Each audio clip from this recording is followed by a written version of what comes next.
dengan apapun yang mungkin ada yang sama, ada yang beda, ada yang dia sangat support di bagian situ. Jadi kita menjaga komunikasi, hal-hal baru yang terjadi sama Sienna, kita saling komunikasi.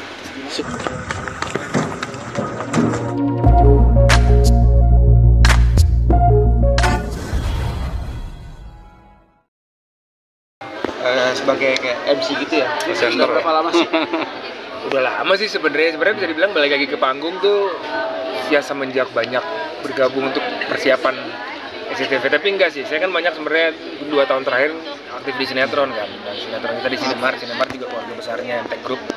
Terus per tahun lalu semenjak World Cup, semenjak Piala Dunia tuh saya mulai ikutan konser buat final bola, persiapan konser sebelum World Cup, final. Tahun baru saya ikut, terus bawain acara bola juga, ada karnaval, inbox, macam-macam. Ya mungkin karena basic awalnya dulu memulai sebagai presenter dan host acara musik, terus juga dari radio, emang presenting lah basic skill gue, tapi passion gue banyak. Mungkin ada presenting tapi juga acting juga di serial TV dan juga di film. Ya ini kayak kembali lagi sih, jadi mungkin setahun terakhir gue banyak support SCTV terutama untuk kegiatan-kegiatan panggung ya, termasuk nih kehormatan buat gue juga sih. Tiba-tiba gue diinformasikan buat ulang tahun SCTV, kita muncul di situ ya sebagai presenter TV. Itu sih milestone sih, gue bisa bawain acara ulang tahun SCTV Station yang sekarang di nomor 1. Mungkin ada beban seperti apa sih mas di acara besar seperti di antara yang biasa gitu? Lumayan, beban tuh artinya gini, untungnya gue udah sempat beberapa kali tuh, kemarin panggung gede, malam tahun baru, terus kemarin juga ada waktu acaranya Trinity juga, dan kadang-kadang yang jadi pressure tuh bintang tamunya top notch semua, hostnya nanti gue akan sanding sama AA, Raffi, sama Ruben, terus habis itu ada Astrid Tiar juga.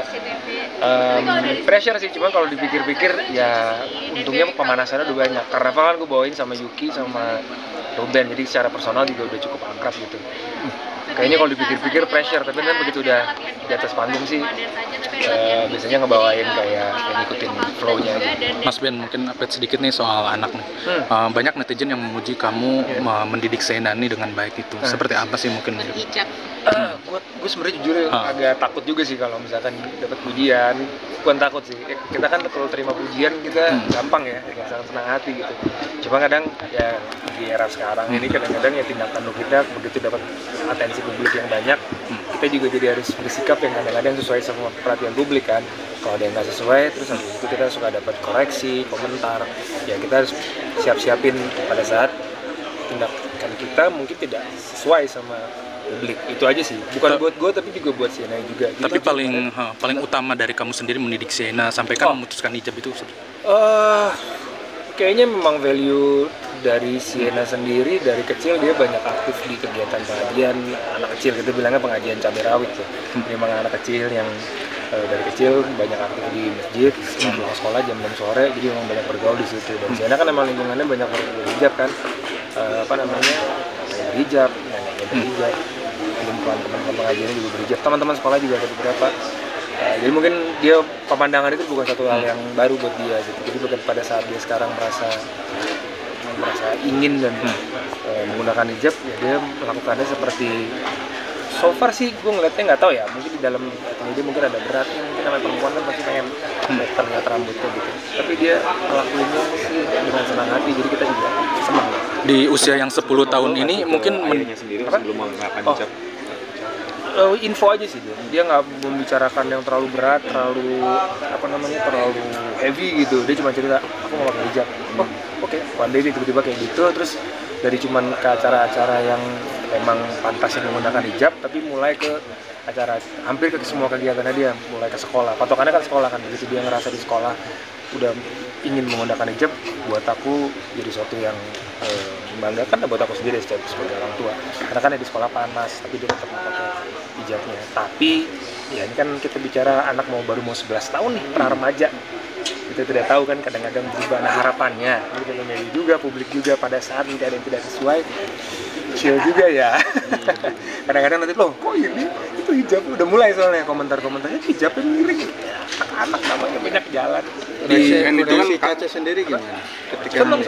Ya kemarin kan salah satu yang menjadi pembicara kan pada saat muncul di videonya Daniel kan. Aku juga ngobrol juga sama Daniel gitu. Nonton video itu buat aku menjadi senang gitu. Kayaknya gue Iris Hergut gitu. Gue kayak mendidik dia so far ya sejauh ini alhamdulillah baik. Ya Caca juga dengan apapun yang mungkin ada yang sama, ada yang beda, ada yang dia sangat support di bagian situ. Jadi kita menjaga komunikasi hal-hal baru yang terjadi sama Sienna, kita saling komunikasi. Suka belanjain hijab juga nggak sih sebagai ayah? Oh iya, gue suka fashion kan. Jadi kalau sekarang kalau dia mau belanja, ayo deh, ayo. Dan kayaknya momen-momen belanja sama anak yang mungkin kadang-kadang kita lagi sibuk itu dijadikan buat gue sendiri waktu untuk untuk attachment sama anak. Di usia 10 tahun ini katanya Mas Ben sudah berpikir dewasa nih Mas Ben. Di usia yang 10 ini. Kayaknya lingkungan mempengaruhi banget ya. Bentuk sendiri ya. Iya. Lingkungan itu kan membentuk value, membentuk sesuatu yang jadi familiar kan, sesuatu yang familiar lah buat orang. Ya pada saat dia melihat sesuatu yang familiar itu adalah hijab ya, untungnya ya itu ternyata menjadi influence baik juga buat dia. Di usia yang 10 tahun kan katanya Sienna sendiri sudah berpikir dewasa. Mungkin salah satu contohnya apa sih mungkin dari sini? Mungkin kalau gue sendiri ngerasanya gue bisa berkomunikasi sama dia layaknya anak yang bukan umur 10 tahun. Gue biasa memang berkomunikasi sama dia, ngobrol, itu mendengar perasaan dia, dan dia biasa menggunakan kalimat-kalimat juga, kalimat-kalimat yang orang-orang jauh lebih dewasa dari dia.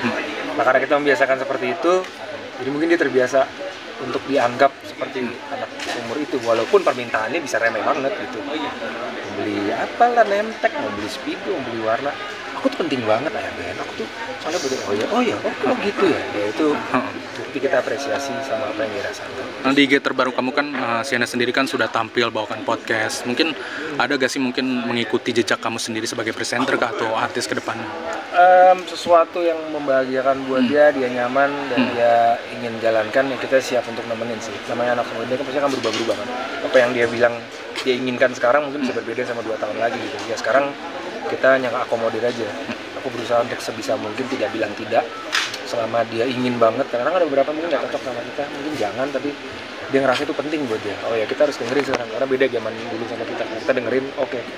Tapi misalkan tiba-tiba nanti kenapa, kita harus siap juga menerima resikonya bersama-sama. Kita nggak bisa lagi kayak jangan nanti kamu begini, jangan, nggak bisa. Anak ini anak sekarang tuh enggak, gue ngerasa gue perlu melakukan, ya udah. Tapi tiba-tiba kenapa, ya udah, kita nggak bisa bilang tuh kan ayah udah bilang nggak bisa gitu juga, ya udah. Tapi dari usia sekarang ini, dari dini ini udah dikasih belum tahu apa artinya resiko-resiko yang akan mungkin salah satu yang paling concern itu tentang sosmed ya. Sekarang anak-anak sekarang udah nggak bisa terhindarkan berdekatan dengan sosial media. Walaupun ada peraturan di bawah 13 tahun memang seharusnya belum. Jadi ada beberapa ya TikTok, ada platform itu rata-rata dia posting, dia ngedit video, dia bikinnya, tapi aku suruh private dulu. Karena aku melihat, aku mau mencoba memberikan influence positifnya dulu dari sosmed. Salah satunya aku lihat dari kreativitasnya dia untuk bikin video, storytelling, apa segala macam. Untuk komen-komen orang kita kan kadang nggak bisa. Untuk sekarang gue batasin dulu, tapi gue jelasin bahwa pada saat kita dipuji sama orang, kita juga harus siap ada orang yang nggak suka sama kita. Jadi kayak gitu. Itu yang protektif gak sih Mas Ben sendiri?